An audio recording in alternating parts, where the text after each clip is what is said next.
Bom dia, vamos assim nesses instantes, mais uma vez nos reunindo em nome de Deus, em nome de Jesus.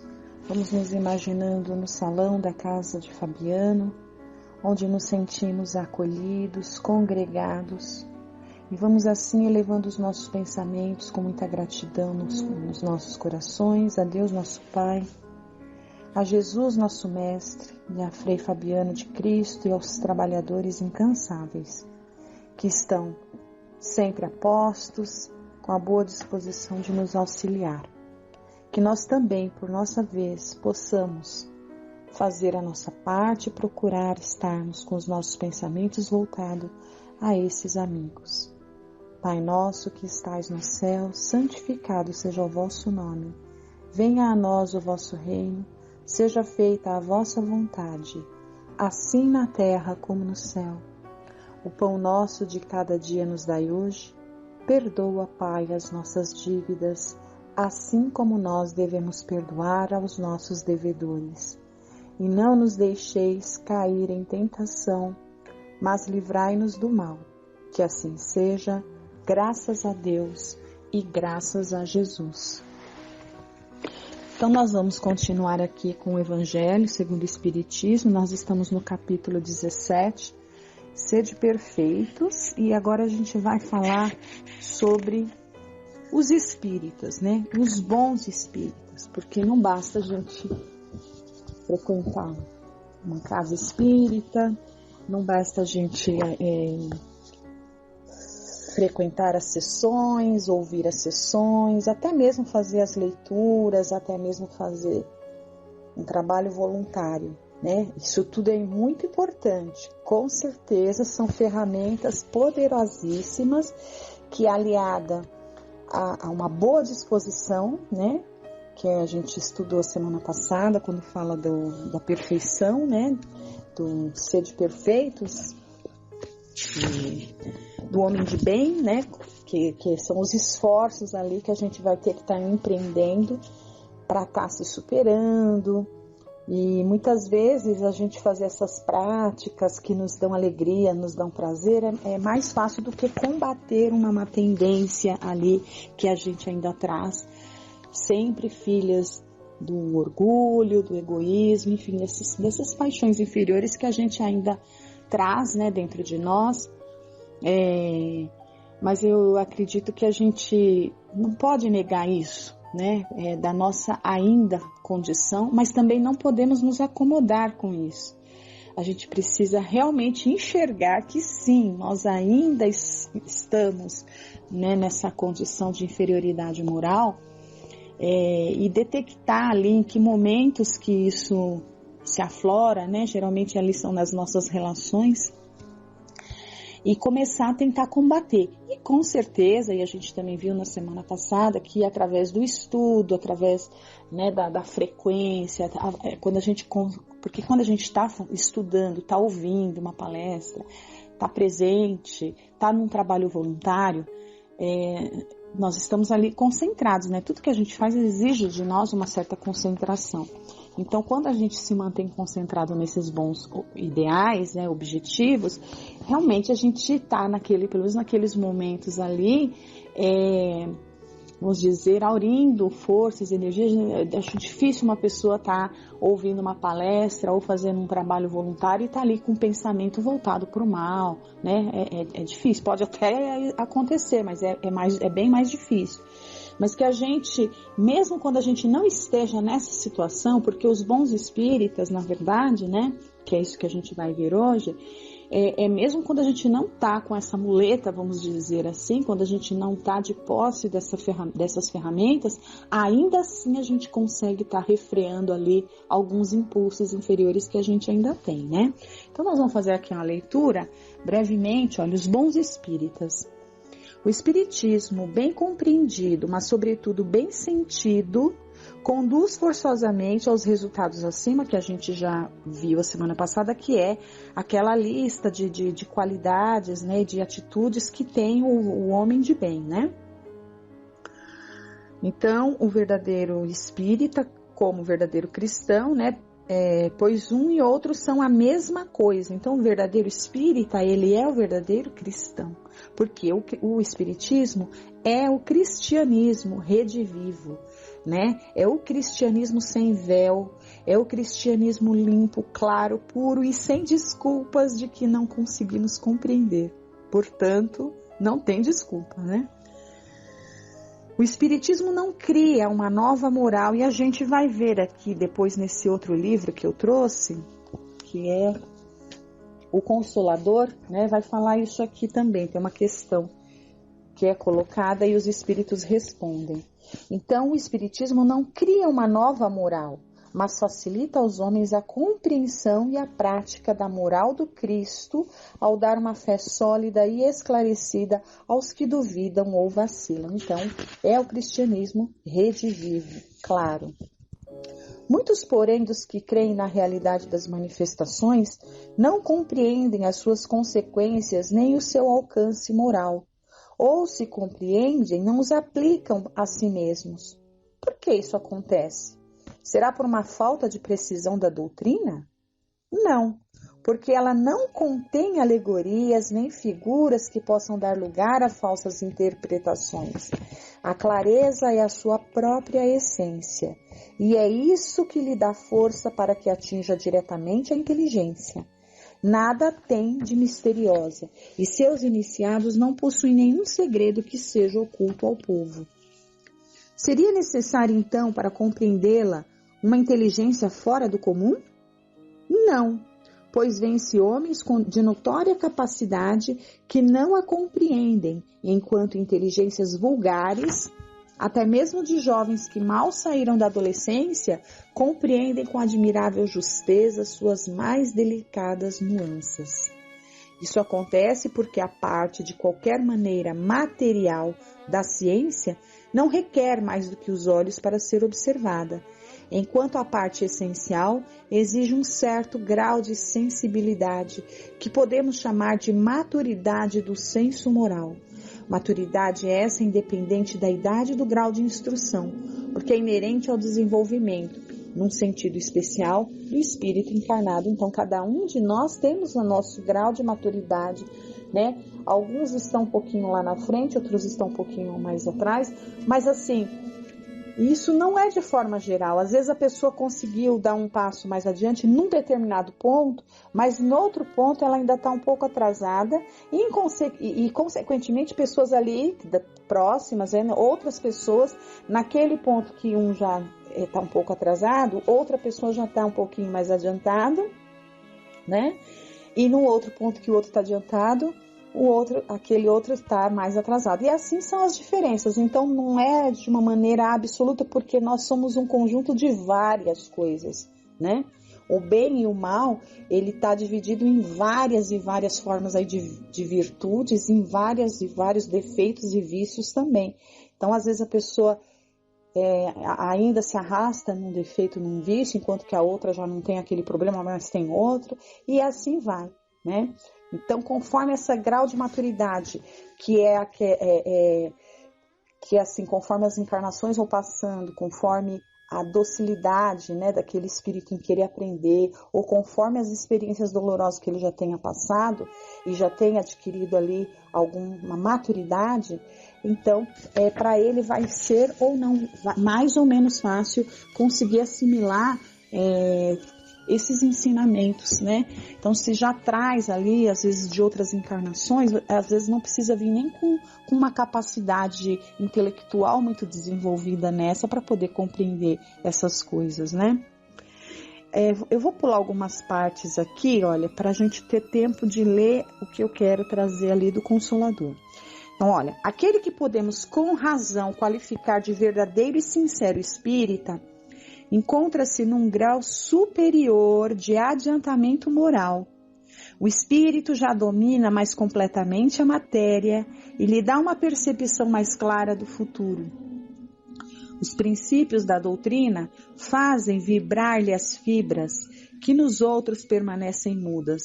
Numa palavra, foi tocado no coração. E por isso sua fé é inabalável. é como um músico que se comove com os acordes, o outro apenas ouve os sons. Reconhece-se o verdadeiro espírita pela sua transformação moral e pelos esforços que faz para dominar suas más inclinações. Enquanto um se compraz no seu horizonte limitado, o outro que compreende a existência de alguma coisa melhor, esforça-se para se libertar e sempre o consegue quando dispõe de uma vontade firme. Então, aqui a gente encerra nessa parte do Evangelho, como falamos ali no começo, de nada adianta a gente ficar só ouvindo, só lendo e até mesmo trabalhando, mas não manter, né, aquilo que o André Luiz fala de estado permanente de prece, que não é ficar rezando o dia inteiro, não é isso, mas é ficar o tempo inteiro vigilante, atento aos pensamentos, procurando, né? E é claro que a gente vai falir porque nós ainda somos imperfeitos, mas o quanto antes a gente se arrepender de ficar se corrigindo, se autocorrigindo, e fazendo essa luta, né, que está dizendo aqui, olha, reconhece o verdadeiro espírita pela sua transformação moral.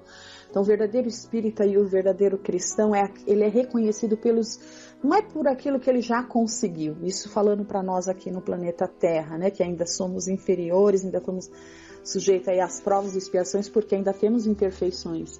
Se assim não fosse, a gente já estava encarnado em mundos, né, mais adiantados. Mas assim, como que nós vamos ser reconhecidos aqui na nossa condição como um verdadeiro espírita? A gente é aquele que só porque faz essas coisas, só porque faz um trabalho voluntário, só porque lê o Evangelho, só porque ouve a palestra, só porque vai na sessão e porque toma o passe, isso basta? Eu gosto, eu tô lá, eu me sinto bem, tal. Mas e quando sai de lá, né? E quando não está fazendo isso? Então se reconhece pelos esforços que fazemos o tempo todo, ou o máximo de tempo que a gente consiga para estar nos melhorando. É assim que se reconhece. E aí, né, como a gente leu aqui no começo, né, quando aqui fala, olha, o Espiritismo não cria uma nova moral, né? A gente acabou de ler. Então, nesse livro aqui, O Consolador, de Emmanuel, né, pela psicografia do Chico, ele é feito na forma mais ou menos como do Livro dos Espíritos, perguntas e respostas. E tem aqui uma pergunta, na verdade são várias perguntas aqui, a partir dessa, dentro desses prosélitos aqui, que vai falar muito dos deveres, da conduta, como deve ser o verdadeiro espírita, os bons espíritas, né? Então, mas não vai dar pra gente ler todas, eu extraí essa aqui, olha. A questão 362. Então é perguntado: poderemos receber um novo ensino? Olha, então aqui a gente acabou de ver, o Espiritismo não cria uma moral nova. Então vamos aqui, olha, foi perguntado para Emmanuel, né? Poderemos receber um novo ensino sobre os deveres que competem aos espiritistas ou espíritas, né? Então isso foi perguntado a Emmanuel e Chico vai responder, né? Emmanuel vai responder através de Chico ali, olha. Não devemos especificar os deveres do espiritista cristão, porque palavra alguma poderá superar a exemplificação do Cristo. Então não é uma moral nova, é a moral cristã, que todo discípulo deve tomar como roteiro da sua vida. Que o espiritista, nas suas atividades comuns, dispense o máximo de indulgência para com seus semelhantes, sem nenhuma para consigo mesmo, porque, antes de cogitar da iluminação dos outros, deverá buscar a iluminação de si mesmo no cumprimento de suas obrigações. Então, veja, né, indulgência, que é aquele sentimento que a gente costuma ter bastante com a gente, né? Ou seja, tudo que a gente faz de errado tem uma desculpa. Mas qualquer coisinha que o outro faça de errado, principalmente se aquele outro a gente não for muito com a cara dele, não tem desculpa nenhuma, é o pior erro do mundo, não tem perdão, né? A gente não consegue enxergar que aquela pessoa também deve ter tido lá os motivos, justos ou não, a gente não vem ao caso, né? Os nossos motivos também, às vezes, podem não ser nem nada justos, mas a gente está lá, justificando e querendo mostrar, olha, eu errei por causa disso. Então, às vezes, a gente deveria ter esse mesmo sentimento com o outro, né?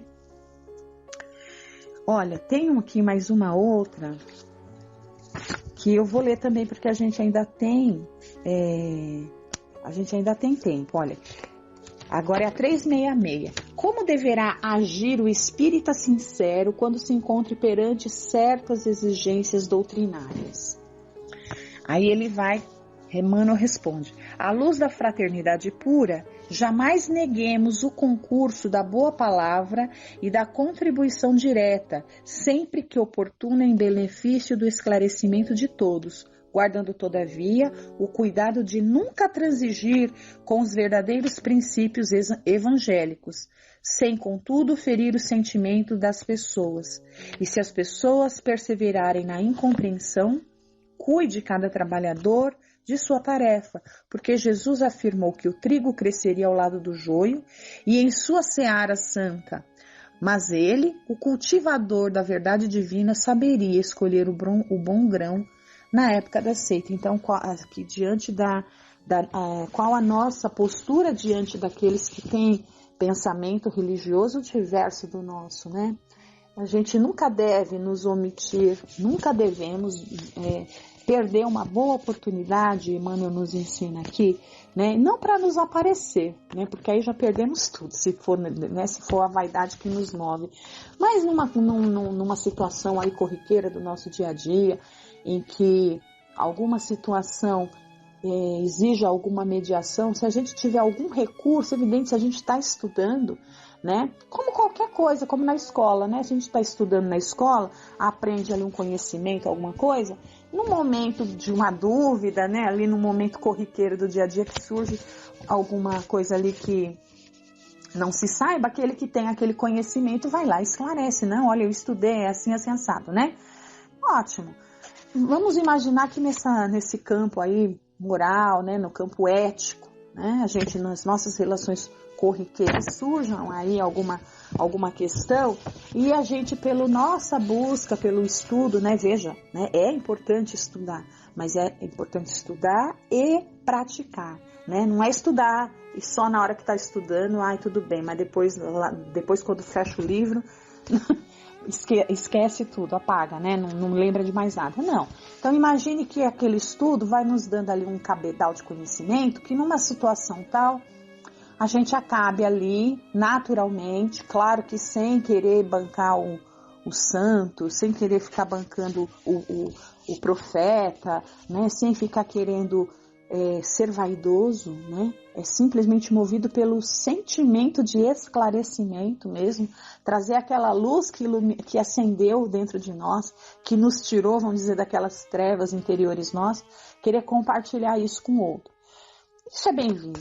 Agora, se nesses momentos começa a surgir ali dissensões porque a opinião de outro, pela sua forma de pensar, pelas suas crenças, enfim, particulares, forem diversas, a gente tem que fazer isso aqui como o Emmanuel nos ensina, né? Cada um trabalhador, olha, cuide de sua tarefa. Eles estão no nível, no grau de maturidade, como a gente acabou de ler aqui no Evangelho, né? Esse é o grau de maturidade dessas pessoas nesse momento. E Jesus está cuidando de todos, de nós e deles também. Então, fizemos a nossa parte, não vamos continuar ali, num debate querendo empurrar doutrina espírita, goela abaixo, né, digamos assim, da outra pessoa que pensa diferente, né? Aliás, a gente deveria aprender a ser assim em todas as situações da vida, né? Não só nas questões de religião. Aceitar as ideias diferentes, ouvir. Aceitar que significa ouvir, né? Não é aceitar no sentido, estou convencido. Não, se você tem suas convicções, você está certo daquilo, seguro, e você acha que aquela posição do outro não é o que bate, é simplesmente não ficar numa discussão interminável, né? Então, que Jesus cuide ali de todos. Se a gente estiver errado, que a gente tenha a luz do esclarecimento. Se ele estiver errado, que ele também tenha a luz do esclarecimento. E quem vai esclarecer, que seja alguém acima de nós, né? De mim e do outro. Quem? Jesus. É ele que vai esclarecer tudo, tá bom? Então, assim nós encerramos o estudinho de hoje, né? do Evangelho, então que a gente possa permanecer com essas reflexões aí durante a semana e procurar de verdade estarmos atentos ali, né, não só no período que a gente está lendo, ouvindo, participando e trabalhando, mas no nosso dia a dia, naquele momento que a gente está sem essas muletas, que a gente esteja atento, para que a gente não falhe ou fale cada vez menos. Que Jesus esteja com todos. Vamos ficar agora com a segunda parte.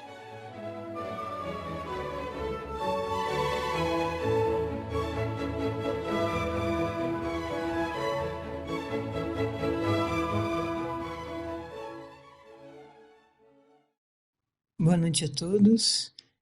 Novamente estamos reunidos buscando esses conhecimentos que fortalecem a nossa alma para estarmos sempre buscando a renovação do nosso espírito, buscando trilhar o caminho do bem, do amor, da prática da caridade. E para isso temos anjos da guarda, espíritos amigos que trabalham para o nosso progresso espiritual, né? São muitos, pois todos esses espíritos que implantaram, né, trouxeram esses conhecimentos para nós da doutrina espírita, por exemplo, quantos são eles, né? Aqueles que ajudaram a trazer esses livros e aqueles que continuam trabalhando para que esses ensinamentos, né, penetrem no nosso coração, nos nossos pensamentos, né, nos nossos sentimentos. Então, nós vamos continuar vendo sobre anjos da guarda, espíritos protetores, familiares ou simpáticos. É o item 6 do capítulo 9, da parte 2 do Livro dos Espíritos, começando hoje pela questão 507. Todos os espíritos protetores pertencem à classe dos espíritos superiores? Podem ser encontrados entre os da classe média? Um pai, por exemplo, pode tornar-se o espírito protetor de seu filho? Resposta: pode, mas a proteção pressupõe certo grau de elevação e um poder e uma virtude a mais, concedidos por Deus. O pai que protege seu filho pode ser assistido por um espírito mais elevado. Já sabemos que um espírito protetor é um espírito bastante evoluído. Um pai, por ser mais amoroso e sábio, está num outro papel diante do filho. Esse pai pode ser assistido por um espírito elevado e assim melhor auxiliar o filho. Questão 508. Os espíritos que deixaram a Terra em boas condições podem sempre proteger aqueles que amaram e que lhes sobreviveram? Resposta: seu poder é mais ou menos restrito. A posição em que se encontram não lhes permite sempre inteira liberdade de ação. Um amigo, um parente querido, estando desencarnado, podem até nos auxiliar, porém, sua ação é limitada. O espírito protetor é que melhor conhece as necessidades do seu protegido. Outros podem auxiliar, mas dependendo de suas possibilidades e com autorização de um espírito superior. Questão 509. Os homens, no estado selvagem ou de inferioridade moral, têm igualmente seus espíritos protetores e nesse caso, esses espíritos são de uma ordem tão elevada quanto a dos homens muito evoluídos? Resposta: cada homem tem um espírito que vela por ele, mas as missões são relativas ao seu objeto. Não se dá a uma criança que está aprendendo a ler um professor de filosofia. O progresso do espírito familiar segue o do espírito protegido. Tendo um espírito superior que vela por nós, podem também tornar-lhes o protetor de um espírito que lhe é inferior, e o progresso que o ajudar a fazer contribuirá para o seu adiantamento. Deus não pede ao espírito mais do que a sua natureza e o grau a que tenha atingido possa comportar. Então, o espírito protetor não precisa ser muito evoluído quando o seu protegido está mais no início da sua evolução, ou seja, não avançou muito ainda, né, no progresso evolutivo. Alguém que tenha alcançado certo grau de evolução pode se tornar um espírito protetor de um espírito mais atrasado espiritualmente que ele, né? Questão 510. Quando o pai que vela por seu filho e reencarna-se, continua ainda a velar por ele? Resposta. É mais difícil, mas pode pedir, em um momento de desprendimento, que um espírito simpático o assista nessa missão. Aliás, os espíritos aceitam apenas as missões que podem cumprir até o fim.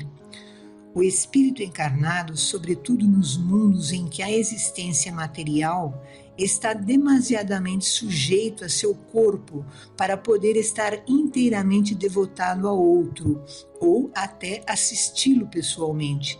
Eis porque aqueles que não são mais elevados são assistidos por espíritos que lhes são superiores, de tal forma que, se algum faltar, por uma causa qualquer, será substituído por outro. Então, se aquele que foi pai um dia, estando desencarnado, pode estar cuidando de seu filho, agindo como um espírito protetor, se o seu grau evolutivo permitir. Mas se esse pai precisa reencarnar, ele passa a tarefa a outro espírito, principalmente num planeta como a Terra, que é um mundo muito material ainda. As dificuldades são grandes para estar encarnado e também atuando como espírito protetor. Não dá. Questão 511. Além do espírito protetor, o mau espírito é ligado a cada indivíduo, tendo em vista incitá-lo ao mal para que encontre ocasião de lutar entre o bem e o mal? Resposta.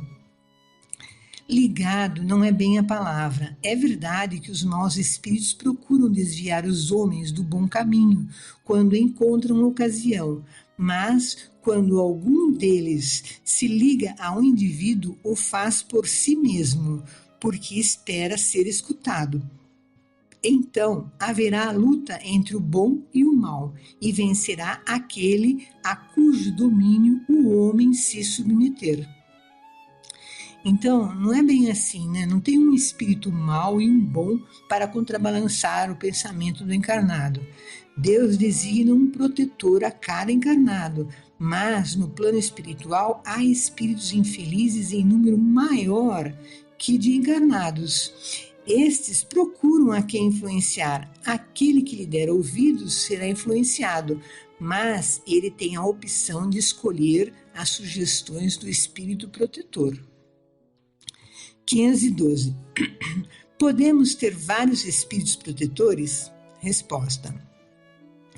Cada homem tem sempre espíritos simpáticos, mais ou menos elevados, e que se afeiçoam e se interessam por ele, como há também os que o assistem no mal.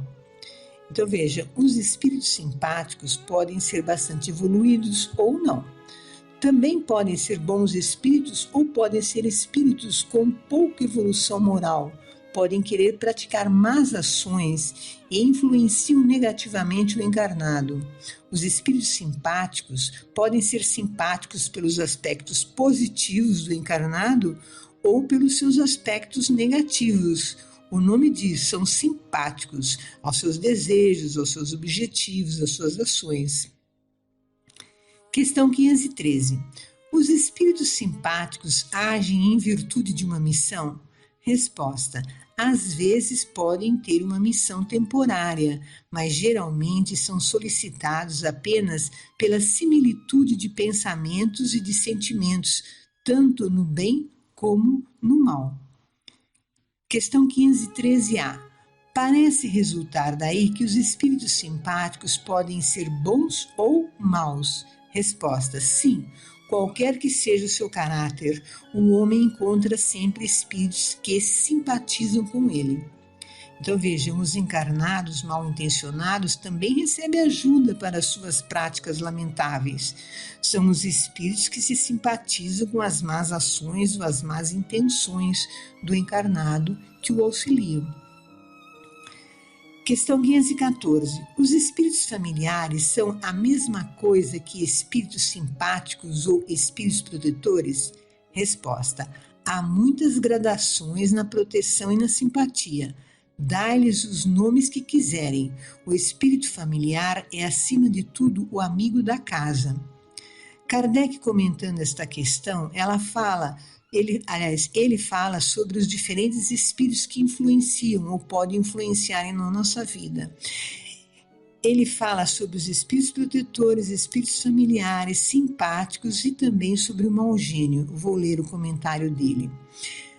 Das explicações dadas e das observações feitas sobre a natureza dos espíritos que se ligam ao homem, podemos deduzir o que se segue.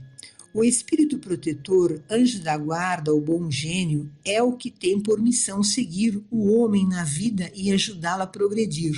É sempre de uma natureza superior à do protegido. Os espíritos familiares se ligam a certas pessoas por laços mais ou menos duráveis, tendo em vista ser-lhes útil na medida de seu poder, frequentemente muito limitado. São bons, mas às vezes pouco avançados e mesmo levianos.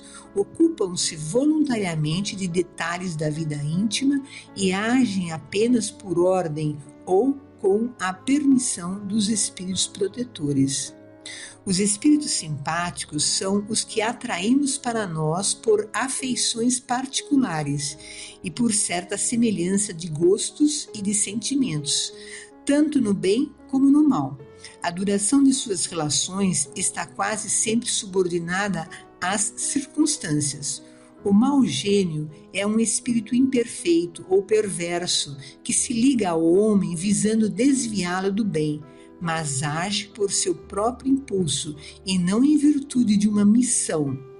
Sua tenacidade está na razão do acesso mais facilitado ou mais dificultado que encontre.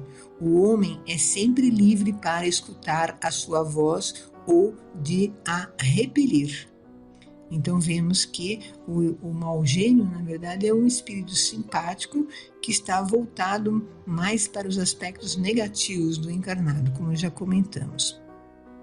Nós vamos encerrar esse estudo de hoje, mas eu vou estar lendo uma mensagem do livro Pensamento e Vida, ditado por Emmanuel, psicografado por Francisco Cândido Xavier. O nome da mensagem é Associação. Eu não vou ler todo o trecho, mas vai estar a mensagem toda no site da casa. Se o homem pudesse contemplar com os próprios olhos as correntes de pensamento, reconheceria de pronto que todos vivemos em regime de comunhão, segundo os princípios da afinidade. A associação mora em todas as coisas, preside a todos os acontecimentos e comanda a existência de todos os seres. Assimilamos os pensamentos daqueles que pensam como pensamos.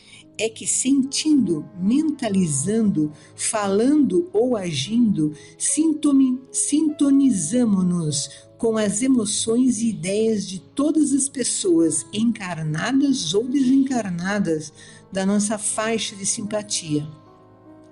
Estamos invariavelmente atraindo ou repelindo recursos mentais que se agregam aos nossos, fortificando-nos para o bem ou para o mal, segundo a direção que escolhemos.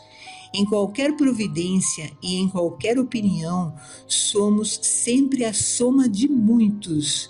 Expressamos milhares de criaturas e milhares de criaturas nos expressam.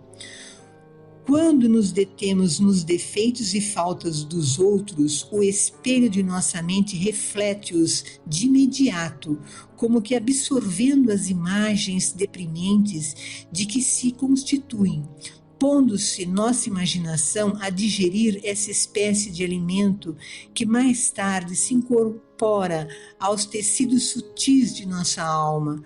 Com o decurso do tempo, nossa alma não raro passa a exprimir, pelo seu veículo de manifestação, o que é similar a fazendo-o, seja pelo corpo carnal entre os homens, seja pelo corpo espiritual de que nos servimos depois da morte.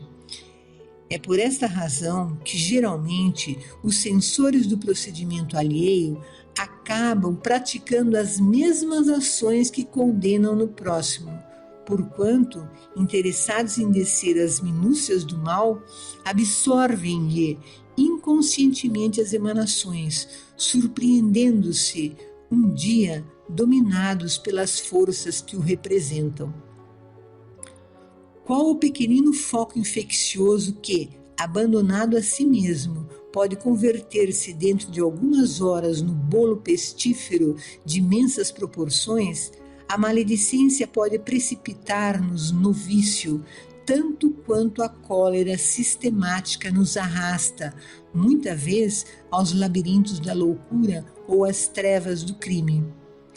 Pensando, conversando ou trabalhando, a força de nossas ideias, palavras e atos alcança de momento um potencial tantas vezes maior quantas sejam as pessoas encarnadas ou não que concordem conosco, potencial esse que tende a aumentar indefinidamente, impondo-nos de retorno as consequências de nossas próprias iniciativas.